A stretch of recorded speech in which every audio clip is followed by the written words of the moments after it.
Hello friends, my name is Ankit Jaiswal and you are watching my YouTube channel CA Ankit Jaiswal। दोस्तों, as a common man हम सबको ये तो मालूम है कि हम कोई भी इनकम कमाते हैं तो उस पे जो भी लीगली हमारा टैक्स बनता है वो हमें सरकार को उस पे देना होता है। बट क्या दोस्तों आपको ये भी मालूम है कि ऐसी बहुत सारी इनकम होती है जिस पे सरकार कहती है कि आपको हमें टैक्स देने की ज़रूरत नहीं है, यानी कि उन केस में आपका टैक्स बनता है बिल्कुल ज़ीरो। जी हाँ दोस्तों, चौंकिए मत। इस वीडियो में आज हम उन्हीं इनकम्स के बारे में डिस्कस करेंगे जो आपकी इनकम का सोर्स तो बनती है बट उस पर आपको सरकार को कोई इनकम टैक्स नहीं देना होता है। दोस्तों, सबसे पहले हमें यह समझना होगा कि ऐसा क्यों होता है। देखिए दोस्तों, आप जो भी इनकम कमाते हैं प्राइमरली वो आपकी इनकम का पार्ट तो बनता है, लेकिन गवर्नमेंट कहती है मैं उसको एग्जम्प्ट कर दूंगी, यानी कि उसको मैं इग्नोर कर दूंगी। बट ये कहाँ लिखा है? ये लिखा है दोस्तों section 10 of income tax act 1961, जिसमें क्लियरली लिखा गया है कि कुछ इनकम्स हैं जो सेक्शन 10 के अंदर लिस्ट डाउन करी गई है which do not form part of total income. अगर तो मैं बिल्कुल आसान शब्दों में कहूँ, जब आप अपना इनकम टैक्स कैलकुलेट करेंगे तो few incomes will be ignored और not considered as per section 10 and उसको हम आपके टोटल इनकम का पार्ट नहीं बनाएंगे। यानी कि इनिशियली वो आपकी ग्रॉस टोटल इनकम में ऐड होगा, बट अगर तो दोस्तों वो इनकम आपकी सेक्शन 10 के अंदर फॉल करती है, उस लिस्ट में से किसी में भी फॉल करती है, तो उसका आपको एग्जम्पशन मिल जाएगा एज पर सेक्शन 10 और उसको हम इग्नोर कर देंगे आपका इनकम टैक्स कैलकुलेट करते वक्त। तो इनकम टैक्सेबल तो होती है बट उसको एग्जम्प्ट इनकम कहते हैं, इसलिए उस पर हम इनकम टैक्स कैलकुलेट नहीं करते हैं। तो ये क्लियर है दोस्तों। दोस्तों आगे बढ़ते हैं और जानते हैं कि ऐसी कौन कौन सी इनकम है जो सेक्शन 10 के अंदर कहते हैं, गवर्नमेंट ने कहा है कि हम एग्जाम करते हैं। देखिए दोस्तों, सेक्शन 10 में लिस्ट बहुत लंबी है, बहुत सारे कैटेगरीज दे रखी हैं इनकम्स की जिस पे गवर्नमेंट एग्जामेशन दे रखी है। बट इस वीडियो में मैं कुछ रिलेवेंट पार्ट जो हम आम जिंदगी में हमारे को मिलती है, मैं उसी पार्ट पे डिस्कस करूंगा जो आपके लिए रिलेवेंट है इस समय। सबसे पहला आता है दोस्तों एग्रीकल्चर इनकम। जी हाँ दोस्तों, जैसे कि हमें पता है कि हमारा इंडिया में मोस्टली हमारी जो एक पॉपुलेशन है जिनका इनकम सोर्स एग्रीकल्चर है, तो गवर्नमेंट ने उसको ध्यान में रखते हुए एग्रीकल्चर इनकम को एग्जाम कर रखा है एज पर सेक्शन 10(1). दूसरा आता है दोस्तों share of profit receive by a partner of a firm. मतलब मान लीजिए एक मिस्टर एक्स और एक मिस्टर वाई दोनों किसी पार्टनरशिप फर्म में पार्टनर हैं। साल के आखिरी में उस फर्म से उनको अगर कोई प्रॉफिट का हिस्सा मिलता है तो उस पे उन पार्टनर्स को अपनी इनकम टैक्स कैलकुलेट करते वक्त कोई टैक्स नहीं देना है, इंक्लूडिंग एलएलपी। ये लिखा हुआ है सेक्शन 10 सबसेक्शन 2A में। यानी कि अगर आप भी किसी फर्म में पार्टनर है और साल के आखिरी में उस फर्म से अगर आपको कोई प्रॉफिट रिसीव हो रहा है तो उस पर दोस्तों आप बेफिक्र रहिए, आपको किसी भी तरह का इनकम टैक्स पे करने की ज़रूरत नहीं है। अगला आता है दोस्तों ग्रेजुटी। ग्रेजुटी एक कॉमन मिडिल क्लास, या मैं बात करूँ एक जो सर्विस क्लास एम्प्लॉय होता है, ग्रेजुटी बहुत कॉमन चीज़ है। अगर तो एक जो डिफाइंड टाइम पीरियड के बाद अगर आप कंपनी में रुकते हैं तो वो कंपनी लायबल है आपको ग्रेजुटी पेमेंट करने के लिए। तो वो ग्रेजुटी जो आपको मिलती है दोस्तों under the payment of gratuity at 1972, उस केस में आपको मैक्सिमम जो एग्जामेशन मिलती है वो मिलती है 20 लाख रुपए की। यानी कि अगर आपका ग्रेजुटी अमाउंट 20 लाख तक का है तो उतना आप एग्जामेशन क्लेम कर सकते हैं मैक्सिमम अंडर सेक्शन 10 सबसेक्शन 10 और क्लॉज सेकंड के अंदर। इसमें लिखा है दोस्तों नॉन गवर्नमेंट एम्प्लॉय। इसका मतलब ये हुआ कि जो गवर्नमेंट एम्प्लॉय हैं उनके केस में कोई लिमिट नहीं है, वो पूरा का पूरा एज इज एग्जाम्प्ट है। ये लिमिट सिर्फ नॉन गवर्नमेंट एम्प्लॉय के हैं जिनको पेमेंट मिलती है of under the payment of gratuity act 1972। उस केस में मैक्सिमम लिमिट जो एग्जामेशन की है वो है 20 लाख की। Leave salary. लीव सैलरी क्या होती है दोस्तों? हम सबको पता है हमारे को कंपनीज हर साल कुछ लीव अलॉट करती है। अगर वो हम लीव अवेल नहीं करते और जब हम कंपनी छोड़ते हैं तो उस टाइम पे हमारे अकाउंट में जितनी भी लीव का बैलेंस होता है वो कैलकुलेशन करके कंपनी हमें वो रिटायरमेंट जो भी हम जब कंपनी छोड़ते हैं तो वो हमें पे कर देती है। उस केस में दोस्तों जो लिमिट रखी गई है गवर्नमेंट ने वो है 25 लाख की नॉन गवर्नमेंट एम्प्लॉयज़ के लिए। यानी कि अगर आपको रिटायरमेंट के टाइम पे कंपनी से लीव सैलरी मिलती है उस केस में आप क्लेम कर सकते हैं मैक्सिमम लिमिट 25 लाख की। और in case of state and central government employ 100% exempt है, उनके केस में किसी भी तरह की कोई लिमिट नहीं है, वो अपना पूरा का पूरा अमाउंट एज इज क्लेम कर सकते हैं as a exemption. But non government employ के केस में ये लिमिट 25 लाख तक की है। अब आते हैं दोस्तों लाइफ इंश्योरेंस पॉलिसी। दोस्तों शायद ही कोई इंडिया में एक ऐसा पर्सन होगा जिसने अपनी लाइफ इंश्योरेंस पॉलिसी नहीं करा रखी होगी। तो उस केस में दोस्तों अगर आपको इंपॉर्टेंट इन्फॉर्मेशन बताऊं, लाइफ इंश्योरेंस पॉलिसी के केस में आपको मैच्योरिटी पे जो पैसा मिलता है इंक्लूडिंग बोनस, वो आपका पूरे के पूरी तरीके से एग्जम्प्ट है अंडर सेक्शन 10 सबसेक्शन 10D। यानी कि मान लीजिए मैंने LIC से कोई पॉलिसी करा रखी है और 10 साल के लिए, और 10 साल बाद जब उसे उसका पैसा मिलेगा तो मुझे उस पर कोई भी किसी भी तरह का इनकम टैक्स नहीं देना पड़ेगा, इंक्लूडिंग बोनस जो भी मुझे पैसा मिलता है।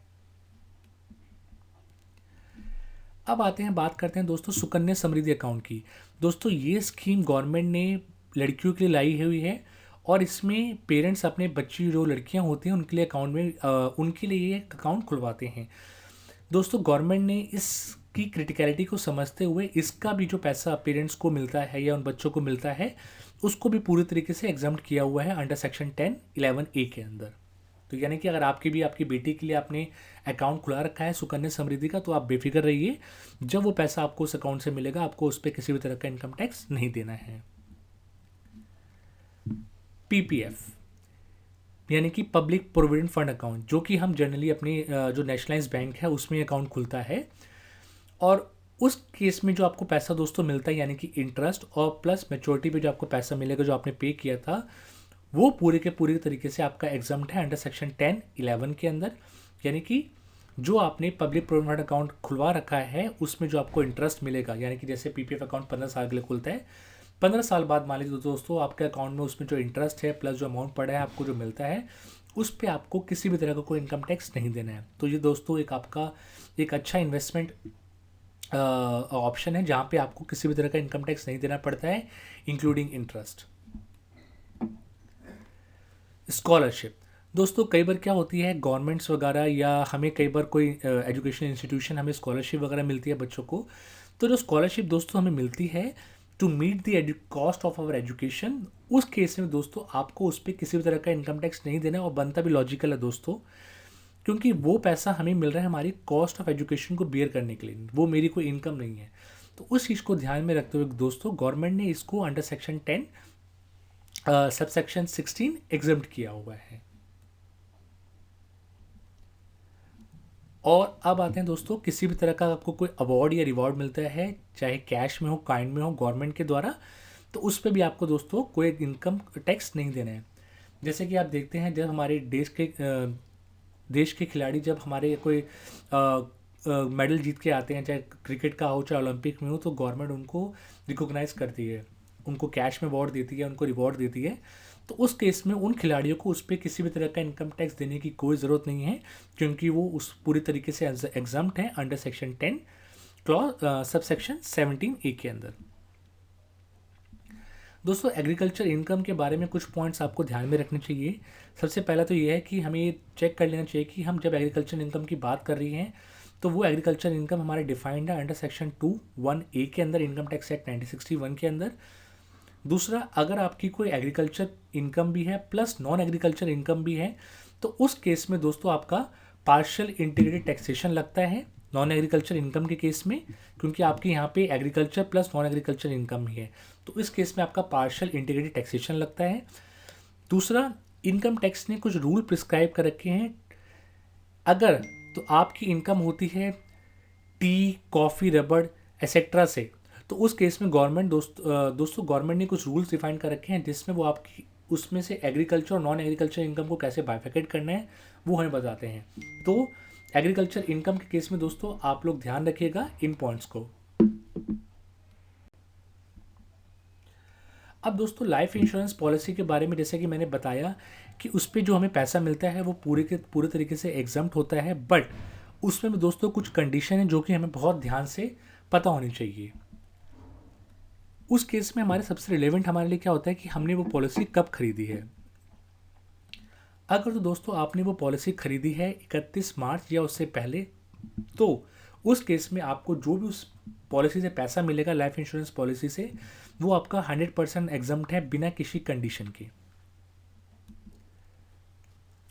अब बात करते हैं, मान लीजिए दोस्तों आपने कोई लाइफ इंश्योरेंस पॉलिसी ली है 1 अप्रैल 2003 के बाद, बट 31 मार्च 2000 को या उससे पहले, यानी कि हम बात कर रहे हैं 1 अप्रैल 2003 के बाद बट 31 मार्च 2012 या उससे पहले। तो इस केस में दोस्तों आपको ये ध्यान रखना है, जो आपने किसी भी साल में प्रीमियम पे किया है वो आपकी जो आपका एक्चुअल सम इंश्योर्ड है उस पॉलिसी का, उससे 20% या उससे कम ही होना चाहिए, यानी कि 20% से ज़्यादा नहीं होना चाहिए किसी भी केस में। अगर तो ऐसा होता है दोस्तों तो आपको एग्जम्पशन नहीं मिलेगी।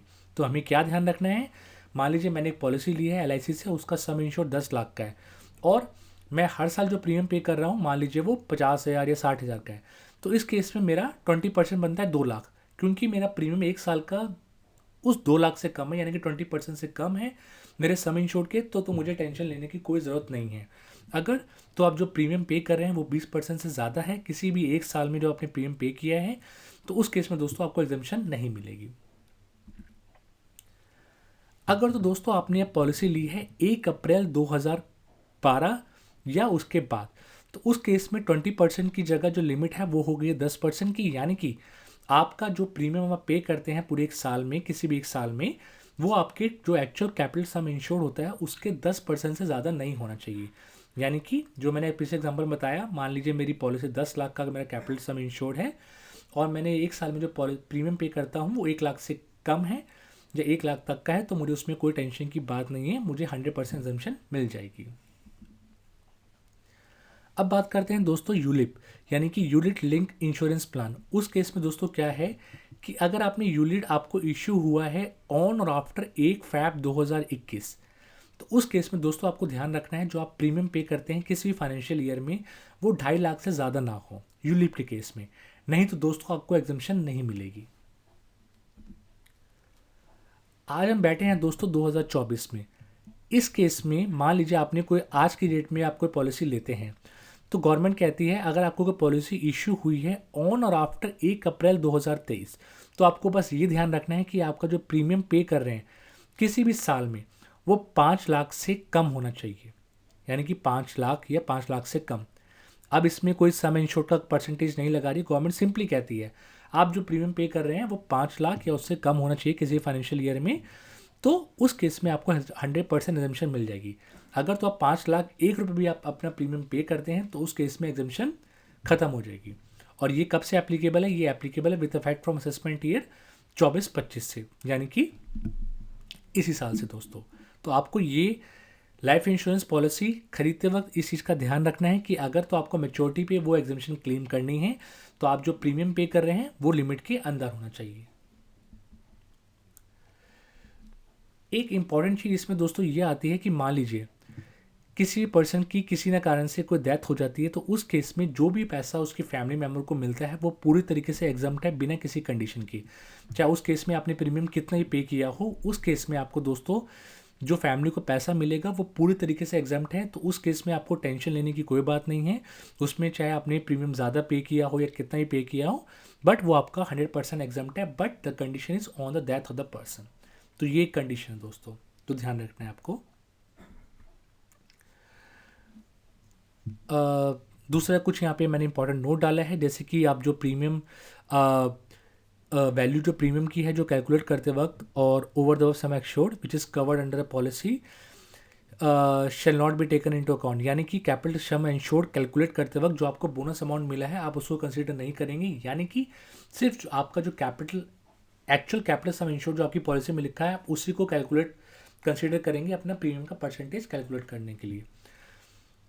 ठीक है दोस्तों, और ये हमें डिस्कस कर ही लिया ही payment paper by person more than the. इसमें एक चीज़ और इम्पॉर्टेंट है दोस्तों कि मान लीजिए आपने एक से ज़्यादा यूलिप पॉलिसी ले रखी है, तो उस केस में आपको जो एग्जम्पशन है 2.5 लाख की, वो अगर आपने प्रीमियम पे किया है किसी एक यूलिप पॉलिसी के अंदर 2.5 लाख से कम, तो आपको उसके लिए मिल जाएगी, लेकिन अगर आपने किसी में 2.5 लाख से ज़्यादा पे किया है यूलिप पॉलिसी में तो आपको उसके लिए वो नहीं मिलेगी। तो आपने जितनी पॉलिसी आपको ये देखना है इंडिविजुअली अपनी पॉलिसी में कि कहाँ मेरा प्रीमियम 2.5 लाख से कम है, तो ये as per single single policy आपको ये चीज़ अपनी देखनी है। और दोस्तों ये कुछ इंपॉर्टेंट पॉइंट है ग्रेजुएटी और लीव इनकैशमेंट के लिए जो आपको ध्यान रखना है।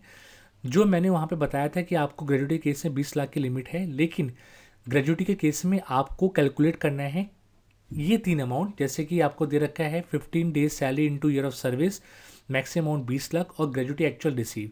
इन तीनों में से जो कम होगा उसका आपको उतना एग्जाम्पशन मिल जाएगा, बट मैक्सिमम 20 लाख तक का मिलेगा।